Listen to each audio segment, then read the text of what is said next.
मैं मंच पर अपने सहयोगी समीर को इनवाइट करना चाहूंगी, वो सेशन को मॉडरेट करें। धर्मेंद्र जी, जोरदार तालियां हो जाएं। तालियां बजती रहनी चाहिए।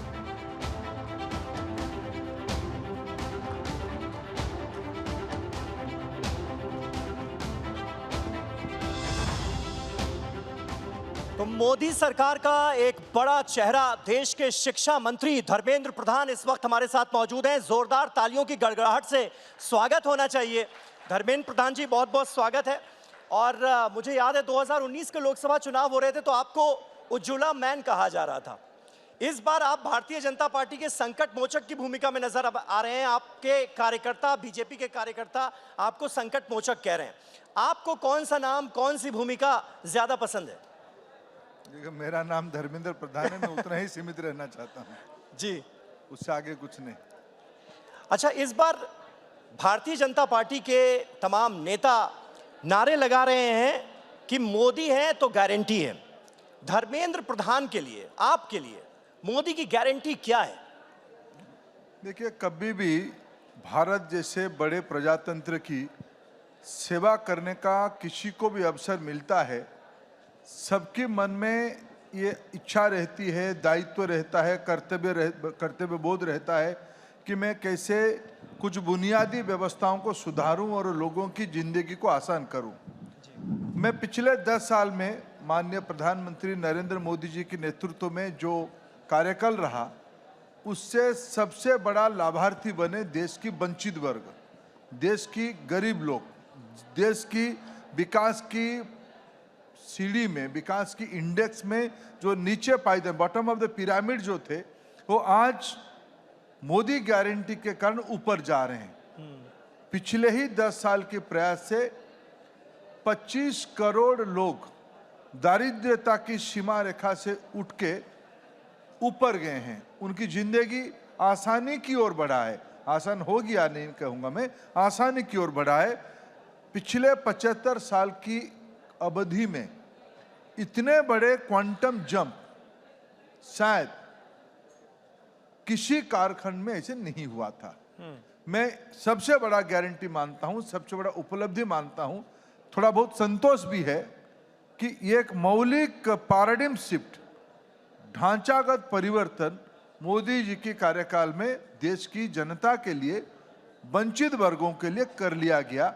इसी सारे वायदे को 2013-14 में प्रधानमंत्री जी देश के सामने घूम घूम के कहे थे। आज संतोष की विषय है, यह सब पूरा होते हुए दिख रहा है। तो इस बार लोकसभा चुनावों में 400 सीटों की गारंटी है? तो लक्ष्य तो हमारा वही है। हाँ। एनडीए की 400 पार करना ही है, यही हम सबके लक्ष्य है। हमारे पास सारे पूरी जनता की मन बन गई है उस दिशा में, सब उस मूड पे जा रहे हैं। अच्छा, ये बीजेपी के पास, आपकी सरकार के पास इतनी ढेर सारी लाभार्थी योजनाएं हैं जिनका आपने अभी जिक्र किया, ऐसे वादों की लिस्ट है जो कि पूरे हो चुके हैं, उसके बावजूद भी मोदी के नाम पर चुनाव हर बार क्यों लड़ना पड़ता है? नहीं, स्वाभाविक। हमारी देखिए, हमारी पूरा सभ्यता को देखिए। आप कहोगे कि भाई रामायण की क्यों मूल चरित्र राम ही रहे, महाभारत की मूल चरित्र श्री कृष्ण भगवान क्यों रहे, अर्जुन क्यों रहे? कोई भी एक घटना प्रवाह में कोई एक पात्र रहते हैं, कोई चरित्र रहते हैं। आज ये जो भारत की मोमेंटम बन रही है, इस भारत की क्षण में, मैं इसको बड़े जिम्मेवारी के साथ कह रहा हूँ, दुनिया के अंदर एक इंडिया मोमेंट आई है, मोमेंटम पकड़ी है। उसकी स्वाभाविक नेता और इनकी दृष्टि की हकदार देश की प्रधानमंत्री नरेंद्र मोदी जी हैं। इसलिए कैप्टन तो कैप्टन ही होता है ना। 11 लोग क्रिकेट में खेलते हैं जी, लेकिन कैप्टन की जिम्मेदारी अलग रहती है। उन्हीं के नाम पे उनके नेतृत्व का स्वीकृति होती है, भरोसा होती है। एक गारंटी धर्मेंद्र प्रधान जी आप ओडिशा में भी दे रहे हैं, 15 सीटों की गारंटी। तो ये गारंटी इस वजह से है क्या क्योंकि धर्मेंद्र प्रधान खुद इस बार लोकसभा चुनाव लड़ने जा रहे हैं ओडिशा से? नहीं, देखिए, पिछले बार भी हम लोग 8 सीट जीत चुके हैं और 8 से उससे ऊपर जाना ही है। मैं सदैव कहा हूं, पिछले 10 साल में मोदी जी की अप्रूवल रेटिंग उड़ीसा की वोटर्स में, हमारी पक्ष विपक्ष कोई भी लोग असेसमेंट करे, प्रधानमंत्री की मिनिमम 75 से 90% तक लोगों की पसंद उड़ीसा की सदैव प्रधानमंत्री नरेंद्र मोदी रहे हैं। स्वाभाविक इस बार इसकी सीटों में, पिछले बार हम लोगों ने एकदम अल्प मतों में 3 सीट को हारे थे। पिछले बार भी हमने 50% की ज्यादा सीट जीतने वाले थे, हम लोग 40-45% तक जीते सीटों में से जी। इस बार हम लोग एक बहुत बड़ी जंप करेंगे। इसमें तो ये दीवार में लिखा हुआ दिख रहा है। उसमें एक सीट आपकी भी होगी। मेरे को अगर पार्टी अनुमति देगी, निश्चित रूप में मैं सौभाग्यशाली रहूंगा इस मोमेंट की हिस्सेदारी करने के लिए। उनकी उस आनंद की क्षण मेरे साथ भी जुड़ेगा। मैं आपको लगातार देख रहा हूं, ओडिशा में आप अच्छा खासा समय व्यतीत कर रहे हैं। आज इस मंच से क्या ऐलान करना चाहेंगे कि धर्मेंद्र प्रधान ओडिशा की किस सीट से चुनाव लड़ने जा रहे हैं इस बार? नहीं, ये मेरे पार्टी की दायित्व है। मैं कौन होता हूँ? मैं तो कार्यकर्ता हूँ। पार्टी जो तय करेगी मैं वही करने वाला हूँ। अच्छा, गारंटी का जिक्र हो रहा है, तो एक गारंटी राहुल गांधी भी दे रहे हैं। जब किसान आंदोलन शुरू हुआ, किसान लगातार जब सड़कों पर नजर आए और उन्होंने डिमांड्स की एमएसपी पर कानूनी गारंटी की, तो राहुल गांधी ने यह कहा कि हमारी सरकार बनी तो हम देंगे एमएसपी पर कानूनी गारंटी। राहुल गांधी को कोई गंभीरता से इस देश में लेता ही नहीं है, इसलिए मैं भी उन विषय में बहुत रिएक्ट नहीं करना चाहता हूं। बोलने के लिए कोई भी बोलबोला बात कह सकता है, लेकिन उनकी पार्टी वाले जब उनको सीरियसली लेते नहीं है, अभी जनता कैसे सीरियस लेगी? पिछले 2 चुनाव में जनता ने अपना एक अभिमत दिया है, इस बार उससे और खराब स्थिति होगा उनकी। तो ये एमएसपी पर कानूनी गारंटी, इसको आप सीरियसली नहीं लेते? इसमें उनकी बातों को मैं उनकी बातों को पिछले 5 साल में प्रधानमंत्री किसान सम्मान निधि में हमने पिछले 5 साल में जितने बैंक खाते में 6,000 रुपया पर किसान हमने उपलब्ध कराया आजादी के उपरांत किसानों को जी। ये कोई एमएसपी नहीं है, ये सीधा सीधा कैश बेनिफिट किसानों की है। मैं कभी उड़ीसा धान उत्पादन करने वाला राज्य है। जी जी। मैं 4 से 14 की एक स्टैटिस्टिक्स देख रहा था। 4 से 14 उड़ीसा में 300-350 लाख मीट्रिक टन धान खरीदी की गई है, जिसकी मूल्य लगभग 35,000 करोड़ रुपया होगा। पिछले 10 साल में यह 650 लाख मीट्रिक टन खरीदा गया है, डबल, लगभग डबल जी। उसकी मूल्य 1,08,000 करोड़ रुपया हुए। उड़ीसा के किसानों को पिछले 10 साल में एमएसपी में धान में ही केवल 1,08,000 करोड़ रुपया की लाभ दिया गया उड़ीसा में। ऑल इंडिया चित्र अलग बात होगी और बड़ा होगी। इसलिए पिछले आज किसान क्रेडिट कार्ड ना केवल किसानों को मिलता है, गेहूं धान उत्पादन करने वाले किसानों को मिलता है, दलहन उत्पादन करने वाले किसानों को मिलता है, मछुआरों को मिलता है, पशुपालकों को मिलता है। आज ट्राइबल फॉरेस्ट प्रोड्यूस को भी एमएसपी दिया जाता है। आज माइक्रो प्रायोरिटी की लोन, मुद्रा हो, स्वनिधि हो या कृषि ऋण हो, ये रिकॉर्ड अमाउंट की लोन जिसकी ब्याज बहुत ही नगण्य है, आज गांव में शहरों की गरीबों में दिया जा रहा है। इसलिए कुछ भी कोई बात कहे, पिछले 10 साल की इस प्रकार की अनेक गारंटी को लोगों ने लाभ लिया है, अनुभव किया है। इसीलिए एक नई रिश्ता बनी है प्रधानमंत्री जी के साथ देश के लोगों की। बाकी जो लोग उनको जो सह नहीं पाते हैं, जो इंटॉलरेंट है, ये लोग इस प्रकार की बेबुनियादी बात, क्योंकि उनके हाथ में तो पीढ़ी दर पीढ़ी शासन रहा जी, उनके खानदान में कई बार प्रधानमंत्री तो रहा, रिमोट में भी रहा, उन्होंने क्यों नहीं किया उस समय में उस सारे काम को? जो रहते हुए काम नहीं किया, अभी नहीं रहते हुए उसको सिर्फ दिखावे के लिए बोलने में कोई इंपैक्ट नहीं आता है। लेकिन राहुल गांधी एक और गारंटी दे रहे हैं आरक्षण की। वो कहते हैं कि अगर उनकी सरकार आई सत्ता में तो ये जो 50% आरक्षण की सीमा है, इसे उखाड़ कर फेंक देंगे। देखिए, ये फिर देखो, राहुल गांधी जी मूल तक उनकी कुछ फंडामेंटल्स में प्रॉब्लम है। देश की मूल उन्होंने जब सत्ता में रहे उस समय में क्या किए, जिन राज्यों में अभी अभी वो सत्ता में थे, अभी अभी कर्नाटक में वो जीते हैं, वो कहें पहले कर्नाटक में क्या सदाशिव कमीशन सदाशिव आयोग की रिकमेंडेशन को वो पालन करने वाले हैं? क्या चुनाव में कुछ कह के आए थे अभी जिसमें वो जीते हैं, क्या उसमें वो पालन कर रहे हैं? कहना कुछ करना कुछ, यह कांग्रेस की बुनियाद में रही है। ओबीसी आरक्षण के बारे में बहुत बोलते हैं। उन्हीं की सरकार पंडित जवाहरलाल नेहरू जी की एक चिट्ठी को आरक्षण के संबंध में अभी अभी माननीय प्रधानमंत्री जी ने संसद में कोट किया था। कैसे जवाहरलाल जी आरक्षण की बुनियादी व्यवस्था की विरोधी हैं जी। जो संविधान में सुरक्षा मिली है आरक्षण, उसको जवाहरलाल नेहरू जी ने आज ये प्रधानमंत्री मुख्यमंत्रियों को पत्र लिखते हुए उसको विरोध किए थे, नापसंद किए थे। राहुल जी के जो पूज्य पिताजी रहे स्वर्गीय राजीव गांधी जी, जब वीपी सिंह जी के कार्यकाल में मंडल आयोग की सिफारिश को लागू किया गया जी, उस समय में राजीव गांधी जी ने लोकसभा में क्या भाषण दिया था, ये पब्लिक डॉक्यूमेंट है, पब्लिक डोमेन में है। ये दोनों दस्तावेज को पहले राहुल गांधी ठीक से पढ़ ले, पढ़ने के बाद कुछ बोलते तो उनकी नैतिकता बनती।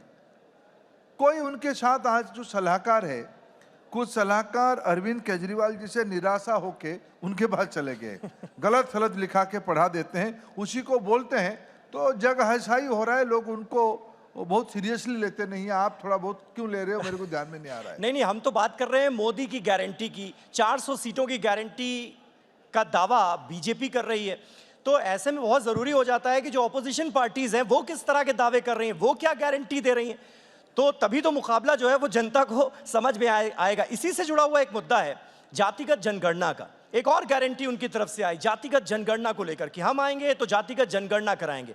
बिहार में आपकी पार्टी इस डिमांड के साथ नजर आती है, लेकिन बाकी राज्यों में बीजेपी चुप्पी साध लेती है, ऐसा क्यों? देखिए, एक बिहार का नाम आपने लिया, एक बिहार में कहावत है, काठ की हांडी को बार बार आप चढ़ा नहीं सकते, वो एक बार चढ़ाओगे। हाँ। ये राहुल गांधी की कंपनी जो मूलतः देश की गरीब विरोधी है, इनको कौन मना किया था कर्पूरी ठाकुर जी को सम्मानित करने में? उनकी तो सरकार उन्होंने तोड़ दिया था। जिन्होंने पिछड़ों के बारे में आरक्षण की बिहार में व्यवस्था शुरू की है, सरकार किसकी थी? 60 के दशक में कर्पूरी ठाकुर जी की नेतृत्व में सरकार थी, उसमें जनसंघ हिस्सेदारी रखा था। 77 में जनसंघ की हिस्से से लोग कैलाशपति जी के नेतृत्व में वहां सरकार की हिस्सा थे। बाद में भारतीय जनता पार्टी की सरकारों के अंदर, एनडीए की बिहार की गठबंधन की सरकार के अंदर अति पिछड़ों के एनेक्सर 1 लिस्ट बना जी। नीतीश जी मुख्यमंत्री थे, सुशील मोदी जी उप मुख्यमंत्री थे। एनेक्सर 1 की कल्पना, अति पिछड़ों की कल्पना एक संवैधानिक नीति सरकारी व्यवस्था में डाला गया। हमने सब किया है, अनेक राज्यों में किया है, ओबीसी नेतृत्व खड़ा किया है। आज तो जाति भारत में प्रधानमंत्री जी के हिसाब से 4 है। गरीबी एक जाति है, सबको मिलकर लड़ना चाहिए गरीबी की खिलाफ और गरीबों को बाहर लाने के लिए। आज एक जाति है महिला, ये आज भारत में महिला नेतृत्व की विकास, वुमेन लेड डेवलपमेंट की कल्पना मोदी जी के समय में हो रही है। आज युवाओं की आकांक्षा पूरा करने के लिए आज अनेकों कार्यक्रम किया जा रहा है। मोदी जी ने कहा ये एक चौथा जाति है जी। 5वां जाति है हमारी अन्नदाता। अन्नदाता की मेहनत से ही आज भारत की अर्थव्यवस्था की मजबूती आई है, ग्रामीण अर्थनीति में एक गति आई है। ये आज 21वीं सदी की इसी दशक में यही 4 जाति है, उसी पे फोकस करना आपने चाहिए। इन 4 जातियों का जिक्र किया। राहुल गांधी तो ये कह रहे हैं कि प्रधानमंत्री नरेंद्र मोदी ओबीसी की जाति से नहीं आते, ओबीसी जाति से नहीं आते क्योंकि उनका जन्म ओबीसी जात में नहीं हुआ। साल 2000 में उनकी जाति को ओबीसी में शामिल किया गया, तो वो क्या समझेंगे ओबीसी का दर्द? ओबीसी, राहुल गांधी जी की पढ़ाई ठीक नहीं है। वो पढ़ाई करके पहले आए, क्या क्या बोल लेते हैं। हाँ। कोई जानकारी नहीं है, कुछ भी बोल देते हैं, जो कुछ कागज में लिख के दे देता है उसी को बोल देते हैं। एक हमारी कहावत है, हमारी वहाँ देहाती कहावत है, पढ़ाई कम बैग का साइज ज्यादा है, बस्तानी बड़ा है। गांव में हमारी तरफ जो स्कूल बैग को बस्तानी कहते हैं। पढ़ाई कम बस्तानी बड़ा है राहुल गांधी जी का, इसलिए उनको बहुत कुछ ध्यान में नहीं रहता क्या कह रहे हैं। अच्छा, ये बताइए कि आर्टिकल 370 हट गया, राम मंदिर बन गया, यूसीसी के प्रारूप भी सामने आने लगे, उत्तराखंड में यूसीसी बिल भी पास हो गया। अब लोग पूछ रहे हैं कि भाई भारतीय जनता पार्टी आखिर अब किस एजेंडे पर काम करेगी? कौन सा वादा आने वाले वक्त में आपके घोषणा पत्र में होगा? देखिए, भारतीय जनता पार्टी की एजेंडा बहुत स्पष्ट है। सबका साथ, सबका विकास, सबकी विश्वास, सभी के लिए प्रयास करना। जब तक भारत की हर एक घर में आधुनिक और बुनियादी व्यवस्था नहीं पहुंच जाता है, हमारी जिम्मेवारी खत्म नहीं होती है। लोगों की रोजी रोटी, घर, कपड़े, सम्मान की जिंदगी, एक कल्याणकारी व्यवस्था की जिम्मेवारी होती है। भारतीय जनता पार्टी उस व्यवस्था के लिए प्रतिबद्ध है। 14 में प्रधानमंत्री जी ने कहा था कि मेरे सरकार देश की महिला, युवा, गरीब, वंचित, दलित, आदिवासी, पिछड़ों के लिए समर्पित रहेगा, उनकी एम्पावरमेंट के लिए समर्पित रहेगा। आज तो 3 करोड़ लखपति दीदी की कल्पना हो रही है। नमो ड्रोन दीदी के नाम पे ड्रोन को एक इकोनॉमिक इंस्ट्रूमेंट बनाया जा रहा है। डिजिटल पब्लिक इंफ्रास्ट्रक्चर दुनिया में 50 है, उनमें से भारत में 19 हो चुका है। इसकी संख्या और कैसे बढ़ेगा? आधार हो, आभा हो, अपार हो, लोगों की जिंदगी को टेक्नोलॉजी के साथ जोड़ के कैसे आसान बनाया जाए, लोगों की सशक्तिकरण हो, एम्पावरमेंट हो, यही भारतीय जनता पार्टी की एजेंडा है। सिर्फ 370 राम मंदिर तो आस्था का विषय था, कुछ प्रशासनिक व्यवस्था तो हो गया है, लेकिन जब तक 2047 में भारत को विकसित बनाना, ये भारतीय जनता पार्टी की एजेंडा है, ये देश की एजेंडा है। लोगों की इकोनॉमिक एम्पावरमेंट करना, सोशल एम्पावरमेंट करना, सामाजिक न्याय प्रतिष्ठा करना, ये हमारी एजेंडा है। एक, क्योंकि हम बड़े एजेंडास की बात कर रहे हैं कि सरकार का आने वाले वक्त में एजेंडा क्या होगा, एक वन नेशन वन इलेक्शन का मुद्दा जो है, इस पर काफी काम भी हो रहा है, होता हुआ हम देख रहे हैं, एक समिति बन चुकी है। वन नेशन वन इलेक्शन का जहां तक सवाल है, संविधान के जो जानकार हैं वो ये कहते हैं कि भाई इसके लिए 3/4 बहुमत की जरूरत है, और अभी अगर मौजूदा स्ट्रेंथ की बात कर लें तो 539, उसके हिसाब से 3/4 यानी 404 होता है। दूसरी तरफ आप बार बार इस बात पर जोर दे रहे हैं कि इस बार 400 सीटों की गारंटी है, 400 सीटें आनी है, तो क्या ये वन नेशन वन इलेक्शन की तरफ देश बहुत तेजी से आगे बढ़ेगा अगर आपकी सरकार आई तो? निश्चित रूप में बढ़ेगी, बढ़नी भी चाहिए, बढ़ेगा। तो चुनाव अगर अलग अलग समय में देश में होता है, आधे समय तो विकास के काम सब बाधक हो जाता है। आचार संहिता के नाम पे विकास की काम ठप हो जाती है। देश इसको इंतजार नहीं करनी चाहिए। देश की नागरिकों को, देश की नई पीढ़ी को विकास की रफ्तार और तेजी से मिलनी चाहिए, उसको गति और मिलनी चाहिए। इसलिए जो जो प्रशासनिक सुधार की आवश्यकता है, शुरू में तो एक देश में एक ही चुनाव की परंपरा था।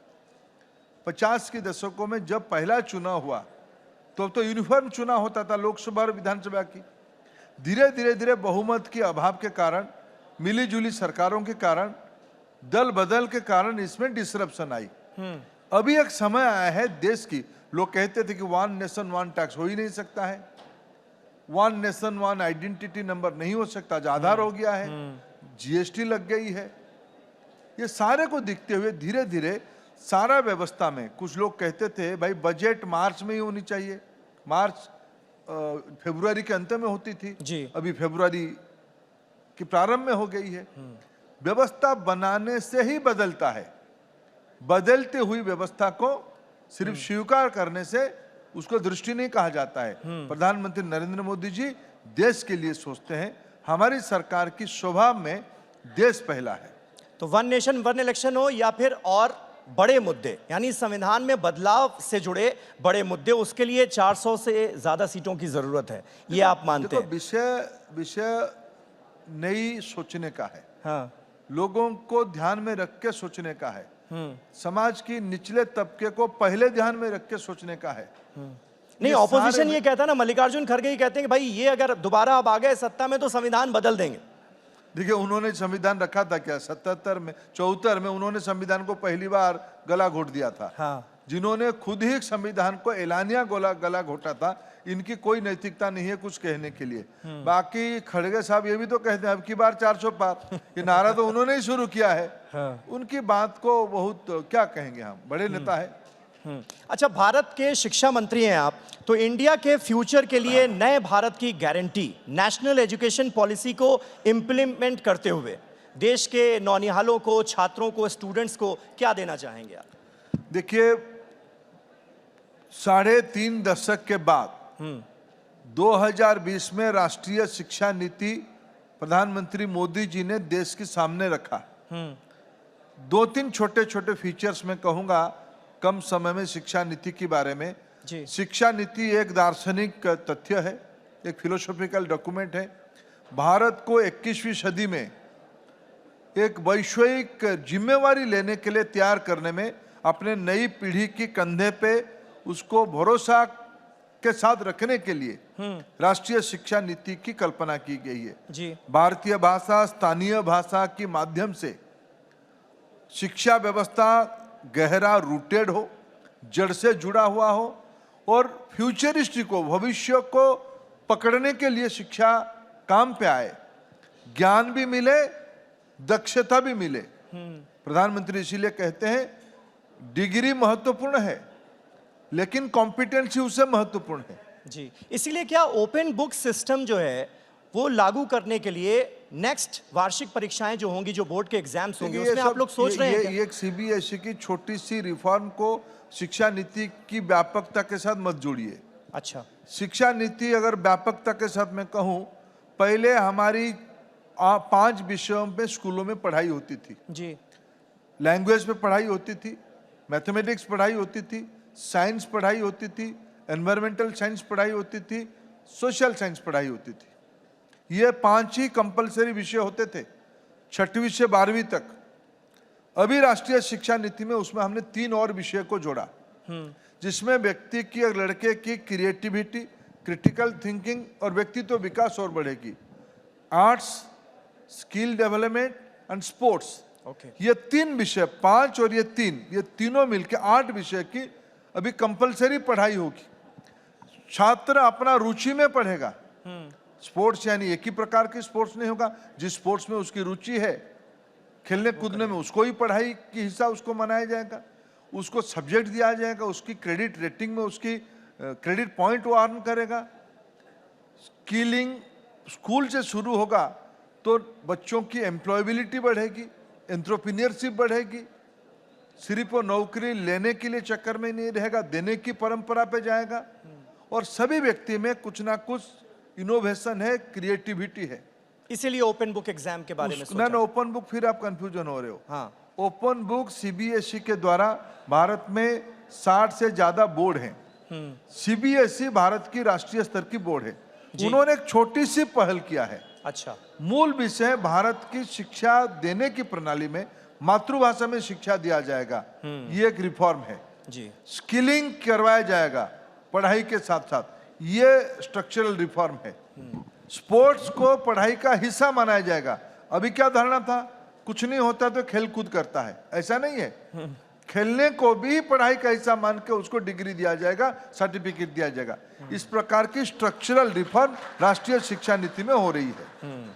तो इंडिया के फ्यूचर के लिए ये नए भारत की गारंटी होगी, जिसका आपने जिक्र किया। धर्मेंद्र जी, बहुत बहुत शुक्रिया हमारे साथ बातचीत में जुड़ने के लिए और इतनी अहम जानकारियां हमें देने के लिए, और सरकार की नीतियों के बारे में भी जो आपने आगे का एक प्लान आज दिया है, बताया है। मुझे लगता है कि बहुत लोग देश में आपको इस वक्त सुन रहे होंगे और उनको ये जानकारी होगी कि आगे इसे लेकर सरकार की सोच क्या है, नेशनल एजुकेशन पॉलिसी को लेकर। बहुत बहुत शुक्रिया, बहुत बहुत शुक्रिया।